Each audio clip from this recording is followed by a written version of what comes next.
ചതുർത്ഥ സ്കന്ധത്തില് പരമപുരുഷാർത്ഥമായ മോക്ഷം എന്ന ഭാവത്തെ കാണിക്കുന്ന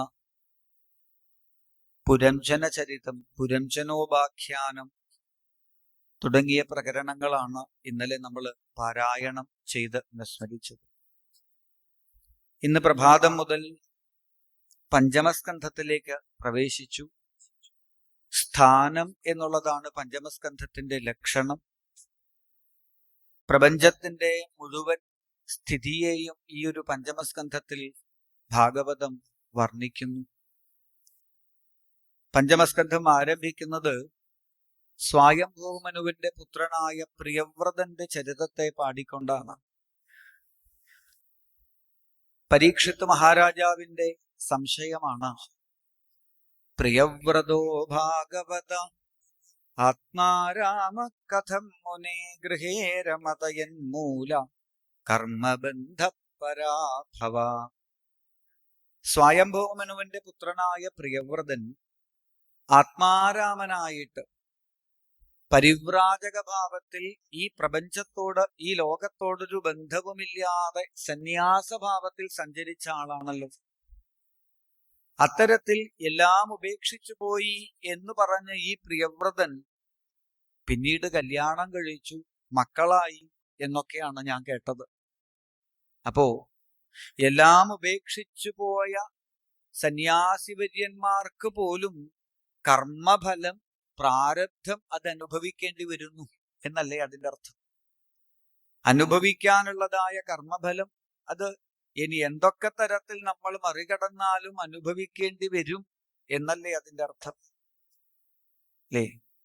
ഭാര്യ, മക്കള്, വീട്, കുടുംബം ഇതൊക്കെ പ്രാരബ്ധാണ് എന്നുള്ളത് കൊണ്ടാണ് ചിലപ്പോ ഇതെല്ലാം വേണ്ടാന്ന് വെച്ച് സന്യാസിയാവുക. സന്യാസിയായപ്പോ എന്തായി എന്ന് വെച്ചാൽ ആശ്രമം, ശിഷ്യന്മാര്, അത് വേറൊരു പ്രാരബ്ധം അല്ലേ. അപ്പോ എല്ലാ തരത്തിലും പ്രാരബ്ധം, കർമ്മഫലം എന്നുള്ളത്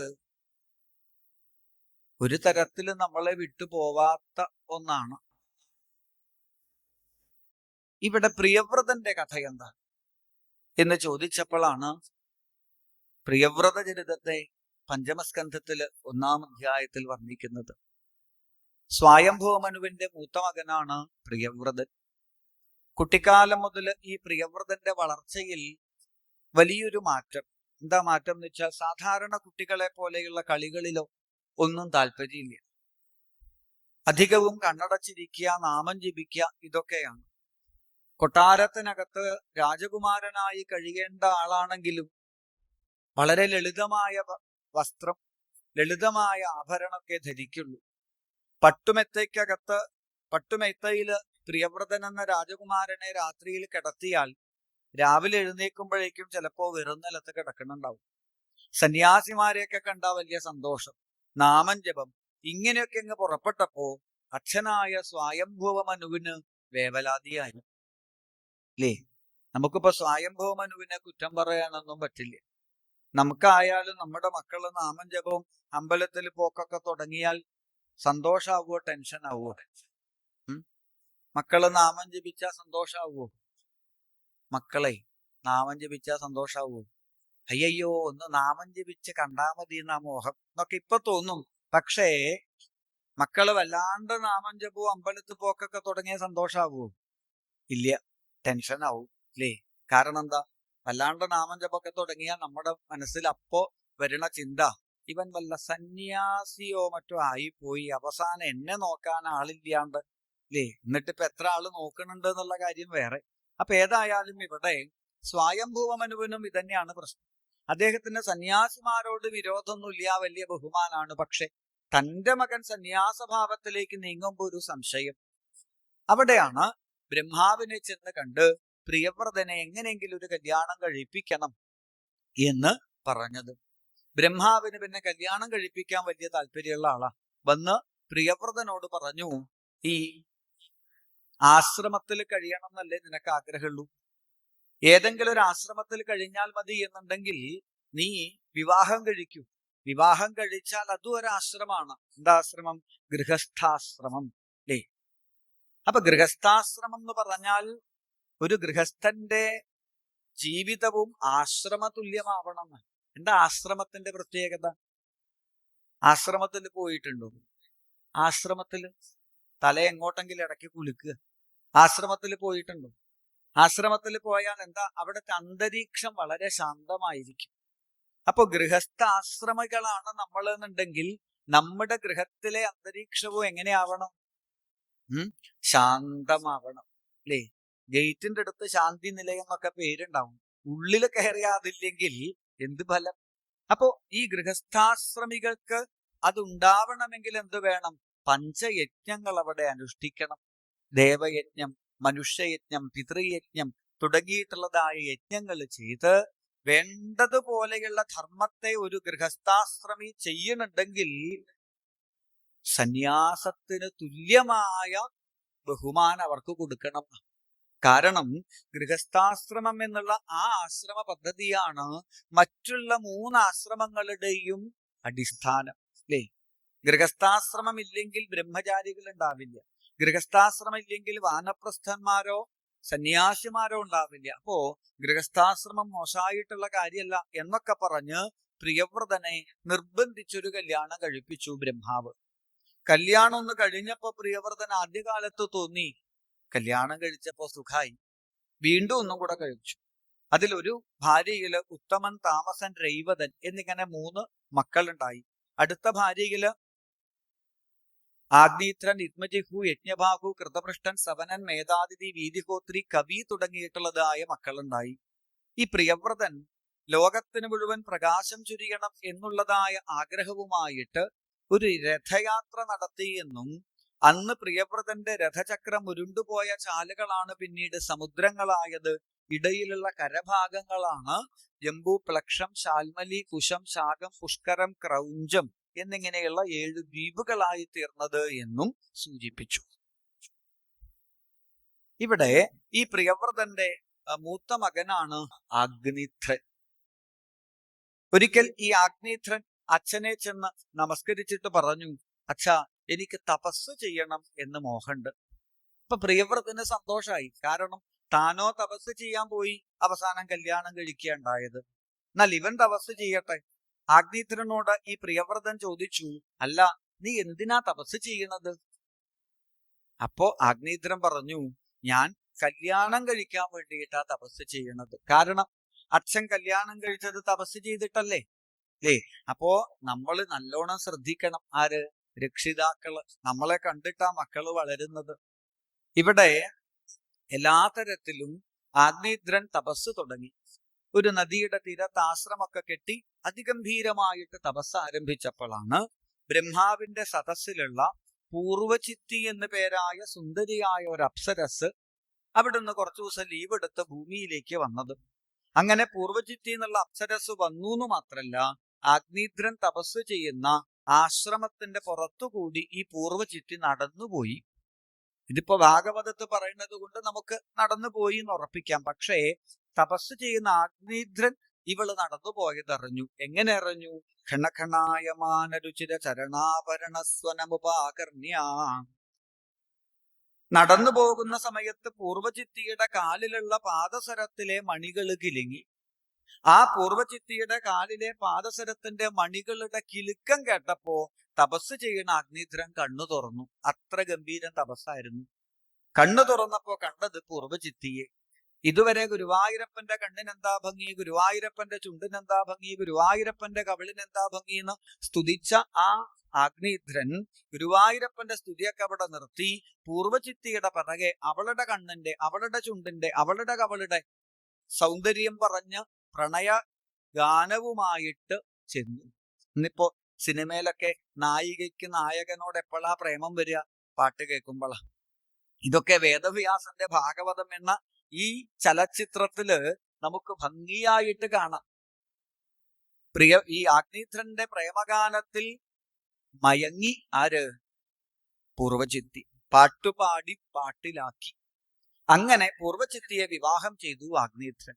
അതിൽ നാഭി, കിംപുരുഷൻ, ഹരിപരുഷൻ, ഇലാവൃതൻ, രമ്യകൻ, ഹിരൺമയൻ, കുരു, ഭദ്രാശ്വൻ, കേതുമാലൻ എന്നിങ്ങനെയുള്ളതായ മക്കളുണ്ടായി. ഈ മക്കളിൽ മൂത്തവനാണ് നാഭി മഹാരാജാവ്. മേരുദേവി എന്ന കന്യകയെ വിവാഹം ചെയ്തു. പക്ഷേ നാഭി മഹാരാജാവിനും മേരുദേവിക്കും സന്താനഭാഗ്യം ഉണ്ടായില്ല. ഇവിടെ അവരുടെ സങ്കടം കണ്ട് പ്രജകളെല്ലാവരും ചേർന്ന് ഭഗവാനെ പ്രാർത്ഥിച്ചു. ഭഗവാൻ അവതരിച്ചു. യജ്ഞശാലയിൽ യജ്ഞസ്വരൂപിയായി അവതരിച്ചതായ ഭഗവാനോട് പ്രജകൾ പറഞ്ഞു, ഭഗവാനെ, മരണകാലത്തും അങ്ങയുടെ തിരുനാമം ജപിക്കാൻ സാധിക്കണമെന്നൊക്കെയാണ് അങ്ങയെ കാണുമ്പോൾ പ്രാർത്ഥിക്കേണ്ടത്. പക്ഷെ ഞങ്ങൾക്കിപ്പോ ഒരു മോഹമുണ്ട്. എന്താ മോഹം? ഞങ്ങളുടെ രാജാവിനൊരു സന്താനമില്ല. അദ്ദേഹത്തിന് ഒരു കുട്ടി ഉണ്ടാവണം. ഇതാണ് ഞങ്ങളുടെ മോഹം. ഇത്ര കാലം അദ്ദേഹത്തിന് ഒരു കുട്ടി ഉണ്ടാവണമെന്ന് മാത്രമേ മോഹം ഉണ്ടായിരുന്നുള്ളൂ. പക്ഷേ ആനന്ദസ്വരൂപനായ അങ്ങയെ കണ്ടപ്പോ ഞങ്ങൾക്ക് ഇപ്പൊ ഒരു മോഹം എന്താ അറിയോ? അദ്ദേഹത്തിന്റെ കുട്ടിയായിട്ട് അങ്ങ് തന്നെ വരണം. ഞങ്ങളുടെ രാജാവിന്റെ മകനായിട്ട് അങ്ങ് തന്നെ അവതരിക്കണം. അങ്ങനെ ഭഗവാൻ തന്നെ നാഭിയുടെയും മേരുദേവിയുടെയും പുത്രനായിട്ട് ശ്രേഷ്ഠൻ എന്നർത്ഥം വരുന്ന ഋഷഭൻ എന്ന നാമത്തിൽ അവതരിച്ചു. ഋഷഭാവതാരം. ഈ ഋഷഭദേവൻ ഇന്ദ്രന്റെ മകളായ ജയന്തിയെ വിവാഹം ചെയ്തു. അതിൽ 100 ആൺമക്കൾ അദ്ദേഹത്തിനുണ്ടായി. ആ 100 ആൺമക്കളിൽ ജ്യേഷ്ഠനും ശ്രേഷ്ഠനുമായിരുന്നു ഭരതൻ എന്ന് ഓർമ്മിപ്പിച്ചു. കവി, ഹരി, അന്തരീക്ഷൻ, പ്രബുദ്ധൻ, പിപ്പലായന്, ആവിർഹോത്രൻ, ദ്രുബിളൻ, ചമസൻ, കരഭാജനൻ എന്നിങ്ങനെയുള്ള 9 ആൾക്കാര് ഭാഗവതോത്തമന്മാരായ യോഗീശ്വരന്മാരായി തീർന്നു. ഇവരെ നവയോഗികൾ എന്നാണ് വിളിക്കുക. ഈ നവയോഗികളെ നമുക്ക് പരിചയപ്പെടാം. എപ്പോ?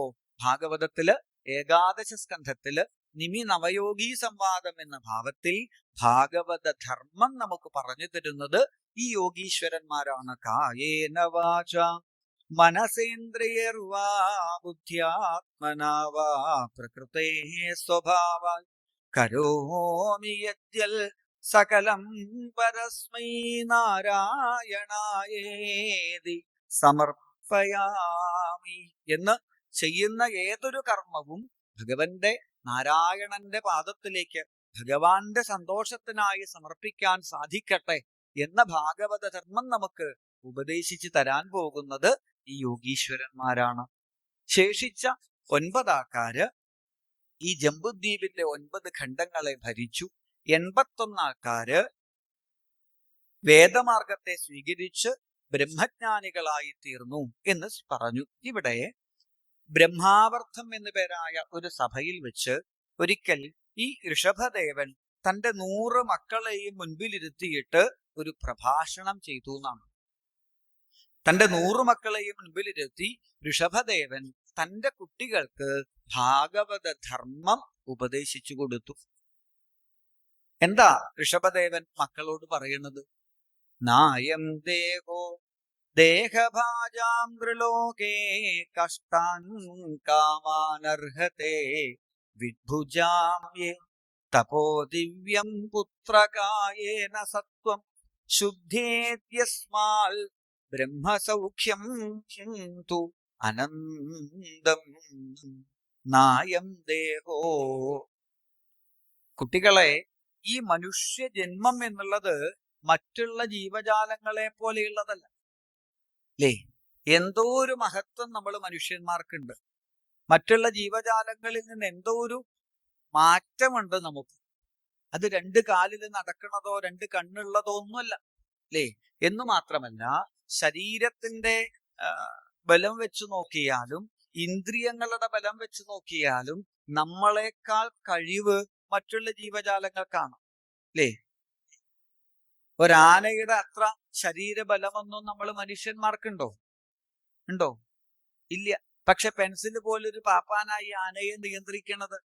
അപ്പോ എല്ലാ തരത്തിലും കഴുകന്റെ, അല്ലേ, പരുന്തിന്റെ അത്ര കാഴ്ചശക്തിയൊന്നും നമുക്കില്ല.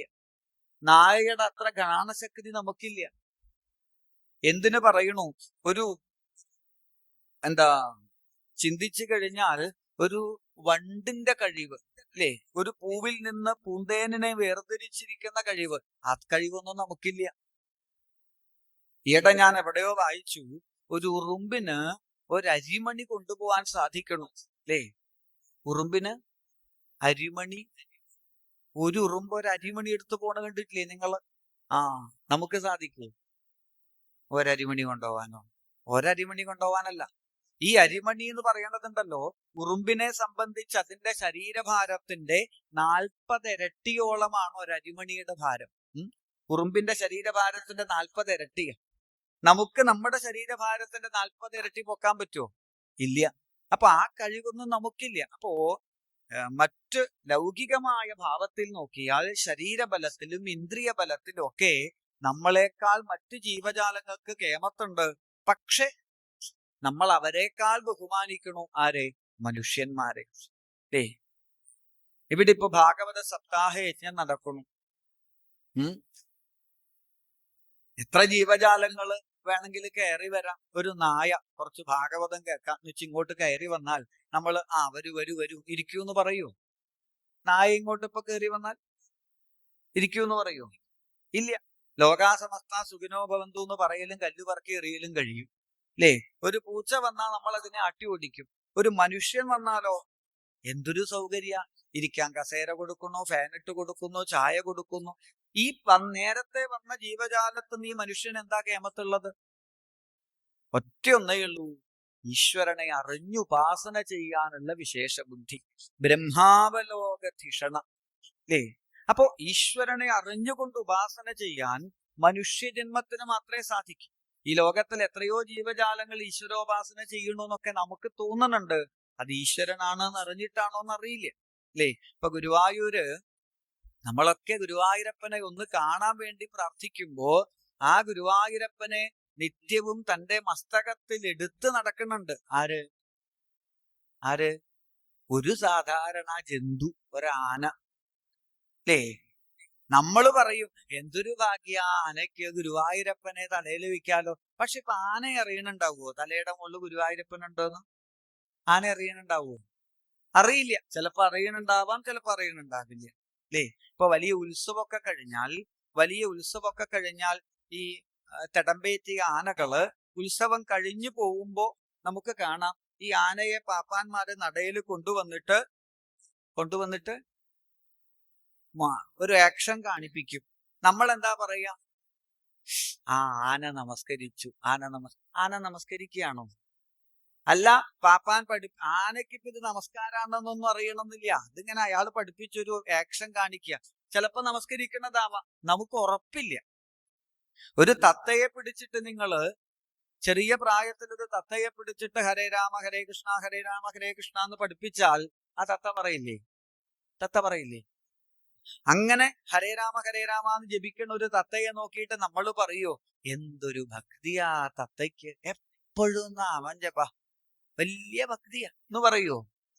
അതിനിപ്പോ ഇത് നാമം ജപാണെന്നൊന്നും അറിയില്ല. അത് കേട്ട ഒരു ശബ്ദം ഉണ്ടാക്കുക ചെയ്യുന്നത് അല്ലേ?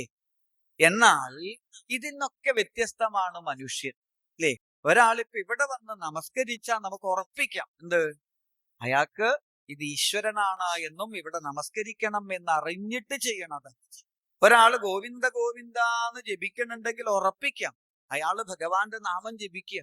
ഒരാള് പ്രദക്ഷിണം വെക്കുന്നുണ്ടെങ്കിൽ ഉറപ്പിക്കാം അയാള് ഭഗവതിയെ പ്രദക്ഷിണം വെക്കുക ചെയ്യണത്. ഇങ്ങനെ അറിഞ്ഞുകൊണ്ട് ഈശ്വരനെ ഉപാസന ചെയ്യാൻ, അറിഞ്ഞുകൊണ്ട് ഭഗവാനെ സേവിക്കാൻ മനുഷ്യജന്മത്തിന് മാത്രമേ സാധിക്കുള്ളൂ. അല്ല കേവലം ഈ ശരീരത്തിന്റെ സുഖത്തിനും ഇന്ദ്രിയങ്ങളുടെ സുഖത്തിനുമാണ് മനുഷ്യജന്മം കിട്ടിയ നമ്മൾ പ്രവർത്തിക്കുന്നത് എന്നുണ്ടെങ്കിൽ വിഡ്ഭുജാമ്യേ, അത് നമുക്ക് മാത്രല്ല കൃമിജന്മത്തിനുമെളുതാം ഈ വിധം വിഷയസുഖം.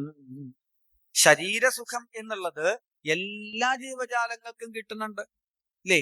ഈച്ച, പൂച്ച, പാറ്റ, പന്നി എന്ന് തുടങ്ങി സകല ജീവജാലങ്ങൾക്കും ശരീരസുഖം കിട്ടുന്നുണ്ട്. മാർക്കറ്റില് അഴുക്ക് ചാലുണ്ടാവില്ലേ? ഓടയുണ്ടാവില്ലേ അഴുക്ക് ചാല്? ആ അഴുക്ക് ചാലിലേക്കൊന്ന് നോക്കുക നിങ്ങള്. ആ അഴുക്ക് ചാലിലെ കറുത്ത് വെളുത്ത് ഇരുണ്ടതായ ആ അഴുക്കിന്റെ ഉള്ളില് പുഴുക്കൾ ഇങ്ങനെ പൊളയ്ക്കുന്നുണ്ടാവും. അഴുക്കില് പുഴുക്കൾ ഇങ്ങനെ, അയ്യോ ഇനി പറയണ്ട, ഉച്ചയ്ക്ക് ഊണ് കഴിക്കാനുള്ളതാ അല്ലേ? നമുക്ക് ഈ അഴുക്ക് പുഴുക്കൾ എന്നൊക്കെ പറയുമ്പോ അയ്യോ എന്ന് തോന്നുന്നുണ്ട്. പക്ഷെ ആ പുഴുവിനിപ്പോ വൃത്തികേട് തോന്നുന്നുണ്ടാവും. അഴുക്ക് ചാലില് കിടക്കണ പുഴുവിനോട് ചോദിച്ചാൽ അത് പറയും എന്തൊരു സുഖം അറിയോ ഈ അഴുക്കിൽ ഇങ്ങനെ പൊളഞ്ഞു കിടക്കാൻ വേണ്ടിയിട്ട്. അപ്പൊ അതുപോലെയുള്ള ശരീരസുഖം മാത്രമേ നമുക്ക് വേണ്ടൂ മനുഷ്യജന്മം കിട്ടിയിട്ട് എന്നുണ്ടെങ്കിൽ എന്തിനാ മനുഷ്യനായത് എന്നാ ഭാഗവതം ചോദിക്കണത്. എല്ലാവർക്കും കിട്ടുന്നുണ്ടത്. അപ്പൊ സാമാന്യധർമ്മം എന്ന് പറയുന്നതുണ്ട്. അതായത് മനുഷ്യജന്മം ലഭിച്ചാൽ അല്ല, സാധാരണ ഒരു പ്രാണിക്കുള്ള ഒരു ധർമ്മം ഏതൊക്കെയാ അത്? ആഹാര നിദ്ര ഭയമൈഥുനം ച സാമാന്യധർമാണി. ഏതൊരു ജീവജാലവും ചെയ്യുന്ന കാര്യമാണ് ആഹാരം കഴിക്കൽ, അല്ലേ? പിന്നെ ഉറങ്ങല്, പിന്നെ മറ്റുള്ള ശരീര മൈഥുനാദി സുഖങ്ങൾ അനുഭവിക്കല്. ഇതെല്ലാ ജീവജാലങ്ങൾക്കും പറഞ്ഞിട്ടുള്ള ധർമ്മമാണ്. എന്നു മാത്രല്ല, ഈ പറഞ്ഞ 3 കാര്യത്തിലും നമ്മളെക്കാൾ മാന്യത മറ്റു ജീവജാലങ്ങൾക്കാണ്, അല്ലേ? ഇപ്പൊ ആഹാരത്തിന്റെ കാര്യത്തിൽ മനുഷ്യനേക്കാൾ മാന്യത മറ്റു ജീവജാലങ്ങൾക്കുണ്ട്.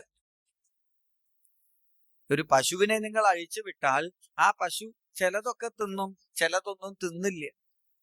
ഏതാ തിന്നേണ്ടത്, എപ്പോഴാ തിന്നേണ്ടത് എന്നൊരു ബോധം അതിനുണ്ട്. നമുക്കുണ്ടോ? അല്ലേ? ഇപ്പൊ വന്ന് എന്തും തിന്നാന്നുള്ള അവസ്ഥയിലേക്ക് എത്തിയിരിക്കുക. നമുക്ക് ഈ പുഴു എന്നൊക്കെ പറയുമ്പോ വൃത്തികേട്, ഇല്ലേ? ഇപ്പൊ ഇവിടെ നമ്മൾ വാങ്ങിയ ഒരു ആഹാരത്തിൽ പുഴു ഉണ്ടെങ്കിൽ കേസ് കൊടുക്കും നമ്മള്. പക്ഷെ ചൈനയിൽ പോയി നോക്കുക, അവര് പൈസ കൊടുത്തിട്ട് പുഴുവിനെ വാങ്ങി തിന്നു. ഇപ്പൊ അത്യാവശ്യം നമ്മുടെ നാട്ടിലേക്കൊക്കെ വരാൻ തുടങ്ങിയിട്ടുണ്ട് ഈ സംഗതികളൊക്കെ, അല്ലേ? അപ്പൊ ഇപ്പൊ പുഴുവിനെ കണ്ടാൽ നമ്മൾ കേസ് കൊടുക്കണമെന്ന് കണ്ടാൽ ഒരു 10 കൊല്ലം കഴിഞ്ഞാൽ നോക്കിക്കോളൂ, ഇതിലെന്താ പുഴുവിനെ ഇടാത്തതെന്ന് ചോദിച്ചിട്ട് കേസ് കൊടുക്കും. അങ്ങനെ എന്തും തിന്നാന്നുള്ള അവസ്ഥയിലേക്കാണ് ഇപ്പൊ നമ്മൾ പോണത്. ആഹാരത്തിന്റെ കാര്യത്തില് മറ്റു മൃഗങ്ങളുടെ മാന്യത പോലും ഇപ്പൊ നമ്മൾ മനുഷ്യന്മാർക്കില്ല. ഉറക്കത്തിന്റെ കാര്യത്തിൽ നമ്മളെക്കാൾ ഡീസന്റ് മറ്റു ജീവജാലങ്ങളാ, അല്ലേ? നമുക്കിപ്പോ ഇന്ന സ്ഥലത്തുനിന്ന് ഉറങ്ങാന്നൊന്നുമില്ല. എപ്പോ കട്ടിയാലും ചാൻസ് കിട്ടിയാൽ നമ്മൾ ഉറങ്ങും. എന്നാൽ മറ്റു ജീവജാലങ്ങൾ അങ്ങനെയല്ല. അലാറം മുട്ടാണ്ട് തന്നെ ഈ പക്ഷികളൊക്കെ പ്രഭാതത്തില് പറന്നുയരണുണ്ടെങ്കിൽ ഉറക്കത്തിന്റെ കാര്യത്തിൽ അവരെന്നെയാ മാന്യത. അപ്പോ ഏതൊരു കാര്യം നോക്കിയാലും സാമാന്യധർമ്മത്തിൽ മനുഷ്യനേക്കാൾ അവർക്ക് മാന്യതയുണ്ടെങ്കിൽ പിന്നെയും മനുഷ്യൻ എന്താ ശ്രേഷ്ഠത എന്നാണെങ്കിൽ ഈ പ്രപഞ്ചത്തിന്റെ മുഴുവൻ ഉടയവനായിരിക്കുന്ന ഈശ്വരനെ ആശ്രയിക്കാനും ആരാധിക്കാനുമുള്ള കഴിവ് മനുഷ്യജന്മത്തിന് മാത്രമേ ഉള്ളൂ. ആ ഒരു മനുഷ്യജന്മം നമുക്ക് കിട്ടിയിട്ടുണ്ടെങ്കിൽ യോഷിതാം സംഗി സംഘം, യോഷിത്തുക്കളായ, അതായത് ലൗകികമായ കാര്യങ്ങളെ പറയുന്ന ആൾക്കാരുമായിട്ടുള്ള സംഘം ഒഴിവാക്കൂ. ലൗകികമായ വാക്കുകളുടെ പ്രത്യേകത എന്താ? അത് നമ്മുടെ ഉള്ളിൽ കൂടുതൽ ടെൻഷൻ കൂട്ടേയുള്ളൂ. ലൗകികമായ കഥകളൊക്കെ നമുക്ക് വേവലാതി കൂട്ടേയുള്ളൂ, അല്ലേ? വല്ലാണ്ട് ടെൻഷൻ കൂടിയപ്പോ ഇയാള് തീരുമാനിച്ചു TV കാണാൻ തുടങ്ങാം, എന്നാ ടെൻഷൻ കുറയല്ലോ. മക്കളെ കുറിച്ചിട്ടും കുടുംബത്തെ കുറിച്ചൊക്കെയുള്ള വേവലാതി മാറാൻ വേണ്ടിയിട്ട് ഇയാള് TV കാണാൻ തുടങ്ങി. 1 മാസം TV കാണുമ്പോഴേക്ക് എന്തായി? TV കണ്ടപ്പോ എന്തായി? ടെൻഷൻ കുറഞ്ഞോ ടെൻഷൻ കൂടിയോ? 1 മാസം TV അടുപ്പിച്ച് കണ്ടപ്പോഴേക്കുണ്ടല്ലോ ടെൻഷൻ ഇപ്പൊ ഇരട്ടിയായി. ഇത്ര കാലം സ്വന്തം കുടുംബത്തിന്റെ ടെൻഷനേ ഉണ്ടായിട്ടുള്ളൂ. ഇപ്പോ 6 മണി മുതൽ 6:30 വരെ അമ്മായിയമ്മയുടെ ടെൻഷൻ, 6 മുതൽ 7 മണി വരെ മരുമകളുടെ ടെൻഷൻ, 7 മണി മുതൽ 8 മണി വരെ പേരക്കുട്ടിയുടെ ടെൻഷൻ. ചുരുക്കി പറഞ്ഞാൽ ടെൻഷൻ കുറയാൻ കാണാൻ തുടങ്ങിയതാണ്. ഇപ്പൊ അതും കൂടി തലയിൽ കയറി. എന്നാൽ ഭഗവാന്റെ കഥ കേട്ടിട്ട്, ഭാഗവതം കേട്ടിട്ട് ഇന്ന് വരെ ഒരാളും ടെൻഷൻ അടിച്ചിട്ടില്ല എന്നുള്ളത് സത്യമാണ്, അല്ലേ? ഒരാളും ഇതുവരെ എന്നോട് വന്ന് പറഞ്ഞിട്ടില്ല, അയ്യോ ഞാൻ നാളെ വരില്ല കേട്ടോ, എന്തേ കൃഷ്ണാവതാരം കേട്ടിട്ട് ഞാൻ വല്ലാണ്ട് ടെൻഷൻ അടിച്ചു പോയി എന്ന് പറഞ്ഞിട്ടില്ല. രുക്മിണി സ്വയംവരം കേട്ടിട്ട് ഞാൻ വല്ലാണ്ട് വിഷമിച്ചു പോയി എന്ന് പറഞ്ഞിട്ടില്ല. പിന്നെയോ എത്രയോ ദുഃഖങ്ങള്, എത്രയോ വിഷമങ്ങളുള്ള ആൾക്കാര് ഭഗവാന്റെ കഥകൾ കേട്ട് എല്ലാം മറന്ന് ആനന്ദിക്കുന്നത് ഞങ്ങള് കാണാറുമുണ്ട്. അപ്പോ ഈശ്വര കഥകളെ കേട്ട് ആ നിത്യാനന്ദ സ്വരൂപനായി ബ്രഹ്മസൗഖ്യം തു അനന്തം, അനന്തമായ ബ്രഹ്മസൗഖ്യത്തെ, നിത്യമായ സുഖത്തെ തരുന്ന ഭഗവാനെ ആശ്രയിക്കൂ. മറ്റുള്ള വസ്തുക്കളൊന്നും സുഖം തരുന്നില്ല എന്നല്ല, അല്ലേ? മറ്റുള്ള വസ്തുക്കളുടെ സുഖം മോശമൊന്നുമല്ല. പക്ഷേ മറ്റുള്ള വസ്തുക്കളിൽ നിന്ന് ലഭിക്കുന്ന സുഖം അത് നിത്യമല്ല, ശാശ്വതമല്ല. അല്ലേ? ഇപ്പൊ ഇവിടെ ഇരിക്കുമ്പോ നിങ്ങൾക്കൊരു സുഖമുണ്ട്. ഇപ്പൊ ഇവിടെ ഇരിക്കുമ്പോ നിങ്ങൾക്കൊരു സുഖമുണ്ട്. ഉണ്ടോ? ഉണ്ടോ? ചിലരുടെ മുഖം കാണുമ്പോ അത്ര സുഖം തോന്നണില്ല. അതുകൊണ്ടാണ് ഞാൻ ചോദിച്ചത്. നിങ്ങൾ എന്നെ ശ്രദ്ധിക്കുന്നുണ്ടോന്നറിയില്ല. ഞാൻ ഇവിടെ ഇരിക്കുന്ന സകലരുടെയും മുഖം ശ്രദ്ധിക്കുന്നുണ്ടേ. അപ്പോ ഇപ്പൊ ഇവിടെ ഇരിക്കുമ്പോ നമുക്കൊരു സുഖമുണ്ട്. എന്താ ഇവിടെ ഇരിക്കുമ്പോഴുള്ള സുഖം? എന്താ ഇവിടെ ഇരിക്കുമ്പോഴുള്ള സുഖം? ഭഗവാന്റെ കഥ അതൊക്കെ എന്നെ സൂചിപ്പിക്കാൻ പറയണതാ. ഇപ്പൊ ഇവിടെ ഇരിക്കുമ്പോഴുള്ള സുഖം എന്താ അറിയോ? 12:45 കഴിഞ്ഞാൽ ഊണ് കഴിക്കാലോ എന്നുള്ള സുഖം, അല്ലേ? ഈ ഊണ് കഴിക്കാലോ എന്നുള്ള സുഖം എത്ര വരെ ഉണ്ടാവും? ഊണ് കഴിച്ചാൽ സുഖായി എന്ന് പറഞ്ഞ് പോയി പ്ലേറ്റ് വാങ്ങിയ ആള് ചോറും സാമ്പാറും കൂട്ടി ആദ്യത്തെ ഉരുളകളും വിഴുങ്ങുമ്പോഴേക്കും സുഖം കൂടുകയോ കുറയോ? ഊണ് കഴിച്ചാൽ സുഖായി എന്ന് പറയുന്ന ആ ഊണ് കഴിച്ചുകൊണ്ടിരിക്കുമ്പോ സുഖം കൂടുക വേണ്ടത്. പക്ഷേ ഊണ് കഴിച്ചുകൊണ്ടിരിക്കുമ്പോ കുറയും. നല്ല സിനിമയാട്ടോ, എന്ത് നല്ല സിനിമയാ എന്ന് പറയുന്ന സിനിമ 4 തവണ അതന്നെ കണ്ടാൽ കുറയും. നല്ല പാട്ട് 4 തവണ അതേ പാട്ട് കേട്ടാൽ കുറയും, അല്ലേ? ദോശ എനിക്ക് എന്ത് ഇഷ്ടം അറിയോ എന്ന് പറയണ ഒരാൾക്ക് 3 ദിവസം 4 നേരം ദോശ കൊടുക്കുക. പിന്നെ അയാൾക്ക് ദോന്ന് കേട്ടാൽ തന്നെ ദേഷ്യം വരും. അപ്പോ പറഞ്ഞു വരുന്നത്, ലൗകികമായ സുഖങ്ങളൊക്കെ സുഖാണ്. പക്ഷേ അത് അനുഭവിക്കും തോറും കൂടുകയല്ല ചെയ്യുക, കുറയുക ചെയ്യുക. ഭാഗവതം തന്നെ ഇതിന് ഉദാഹരണം പറയുന്നത് പ്രഹ്ലാദനാണ്. ലൗകിക സുഖങ്ങളൊക്കെ കണ്ടൂയനേന കരയോഹോ ഇവ ദുഃഖം. ലൗകിക സുഖങ്ങളൊക്കെ ചൊറിയണ സുഖം പോലെ എന്ന് കണക്കാക്കിയാൽ മതി. ലൗകിക സുഖങ്ങള് ചൊറിയണ സുഖം പോലെ, അല്ലേ? ചൊറിയുമ്പോ സുഖാണോ? ശരിക്കും ചൊറിയുമ്പോ സുഖാണോ? നിങ്ങളൊന്നും ചൊറിയാറുമില്ലേ? ചൊറിയുമ്പോ സുഖാണോ? അല്ലേ? സുഖാണ്. ചൊറിയുമ്പോ സുഖാണ്. ചിലപ്പോ നമ്മളൊക്കെ ഈ കയ്യ് ഇവിടെ എത്തില്ല ഇതിന്റെ നടുവിലുള്ള പോർഷനില് ചൊറിയാൻ വന്നാൽ നമ്മൾ എന്ത് ചെയ്യും? അടുത്ത് കൂട്ടുകാരോ വീട്ടുകാരോ ഉണ്ടെങ്കിൽ ചിലപ്പോ പറയാറില്ലേ? നിങ്ങൾ ഇങ്ങനൊന്നും പറയാറില്ല? ഞങ്ങളൊക്കെ പറയാം, അടുത്ത് നിൽക്കുന്ന ആളോടൊന്ന് ചൊറിഞ്ഞു തരുമോ നിങ്ങൾ പറയാറില്ലേ? അങ്ങനെ അയാളോട് നമ്മൾ പറയും, ഒന്ന് ഇവിടെ ചൊറിഞ്ഞു തരുമോ എന്ന് പറഞ്ഞാൽ അയാളെ ചൊറിയാൻ പുറപ്പെട്ടാൽ നമ്മള് ഗൂഗിൾ മാപ്പ് പറഞ്ഞു കൊടുക്കണ പോലെ ലൊക്കേഷൻ പറഞ്ഞു കൊടുക്കും. അല്പം വലത്തോട്ട് പോവുക, അല്പം മുകളിലേക്ക് പോവുക, അതിന്റെ തൊട്ട് താഴെ അവിടെ നടത്തുക. അവിടെ തന്നെ. എന്തൊരു സുഖ! ഇനിയാണ് എന്റെ ചോദ്യം, ചൊറിയുമ്പോ സുഖാണോ അല്ലയോ? ചൊറിയുമ്പോ സുഖാണോ? ആണോ? അല്ലേ? അതെ. ചൊറിയുമ്പോ സുഖാണെങ്കിൽ നിങ്ങൾക്ക് നല്ല സുഖം കിട്ടാൻ ഞാനൊരു പരിപാടി പറഞ്ഞു തരാം. നായ്ക്കുരണ പരിപ്പ് എന്ന് പറഞ്ഞിട്ടൊരു സാധനം കിട്ടും, അല്ല, നായ്ക്കുരണ പൊടി എന്ന് പറഞ്ഞിട്ടൊരു സാധനം കിട്ടും, അല്ലേ? അത് കുറച്ച് വീട്ടിൽ സൂക്ഷിക്കുക. വല്ലാണ്ട് ടെൻഷൻ വരുമ്പോ എന്ത് ചെയ്യാ? ചൊറിയുമ്പോ സുഖല്ലേ? അപ്പൊ വല്ലാണ്ട് ടെൻഷൻ വരുമ്പോ എന്ത് ചെയ്താൽ മതി? ഇത് കുറച്ചെടുത്തിട്ടിട്ട് സൂക്ഷിച്ചുകൊണ്ടിരിക്കാം. അപ്പോഴാണ്, ഇനിയാണ് ഞാൻ ചോദിക്കേണ്ടത്, ചൊറിയുമ്പോ സുഖാണോ? അല്ല, അല്ലേ? അപ്പോ നേരത്തെ അഭിപ്രായമൊക്കെ മാറിയില്ലേ? ചൊറിയുമ്പോ സുഖാണ്. എപ്പോ? ആദ്യം. കുറച്ച് കഴിയുമ്പോ വേദന തുടങ്ങി, പുകച്ചില് തുടങ്ങി, അല്ലേ? അപ്പോ ഇതുപോലെ ഒരേ വസ്തുവിൽ നിന്ന്, ഒരേ കാര്യത്തിൽ നിന്ന്, ഈ ലോകത്തിൽ നിന്ന് എപ്പോഴും സുഖം കിട്ടുമെന്ന് നമ്മൾ വിചാരിക്കണ്ട. ഒരേ സ്ഥലത്ത് ചൊറിയുമ്പോ കിട്ടണ പോലെ തുടക്കത്തിലുള്ള സുഖം കുറച്ചു കാലം കഴിഞ്ഞാൽ ഉണ്ടാവില്ല. ഏതൊരു വസ്തുവിൽ നിന്നായുള്ള സുഖാണെങ്കിൽ ഇങ്ങനെയാണ്, അല്ലേ? നിങ്ങൾ നോക്കിക്കോളൂ. മൊബൈല് വാങ്ങിയ സമയത്തുള്ള സ്നേഹം ഇപ്പൊ മൊബൈലിനോടുണ്ടോ? കാറ് വാങ്ങിയ ദിവസമുള്ള സുഖം കാറിനോട് സ്നേഹമുണ്ടോ?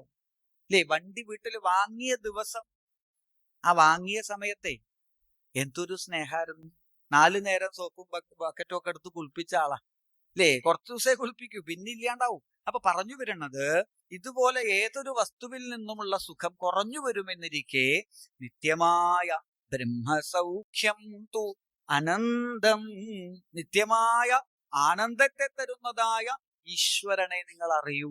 എങ്ങനെ അറിയണം?